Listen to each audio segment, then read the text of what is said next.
আচ্ছা হিন্দি বাংলা যাই কিছু একটা শোনাও। আচ্ছা এরা ছড়াই প্রথমে শুনিয়ে দাও। এই ছোটো ছোটো ছেলেরা আছে এরা শুনবে। হ্যাঁ ওরা শোনা করে গো, তোমরা পড়াশোনা করো? বলছি ওরা পড়াশোনা করে। কেউ ভালো ছেলে গো? হ্যাঁ পড়াশোনা করে যারা ভালো ছেলে। ওরা শোনা করে যে কি আছে কেউ ভালো ছেলে হয় গো, খুব ভালো ছেলে হয়।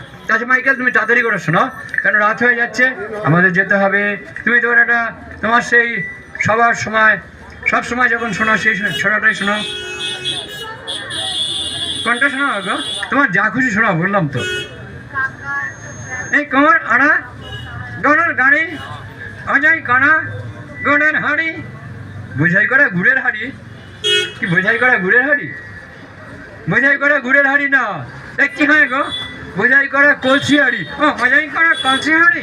হ্যাঁ বোঝাই করা কলসি হাড়ি। তারপরে বলো এই গাড়ি চালায় কে চালায় গো? গাড়ি চালায় আমি কি করে বলবো, তুমি বলো। আমি এখানে গেছি গো, এইখানে গো। আমি কেন বলবো? গাড়ি চালায় বংশী বদন। সঙ্গে কে যায় গো? সঙ্গে কে যায় এটা বলে দিতে হবে। ভাগ্নে মদন, তার মানে তুমি সব ভুলে গেছো। অনেক ছোটবেলায় পড়াশোনা করেছি না। তা তোমার বয়স হলো কত? আমার বয়স 30 বছর। আমার বয়স 30 বছর। আচ্ছা তুমি বিয়ে শাদী করেছো? এই করিনি গো, করছে। মানে বিয়ে হবো করছে। তা ঠিক আছে, যেদিন বিয়ে হবে আমাকে নিয়ে যাবে তো? তুমি তো আমার সাথে সঙ্গে গো।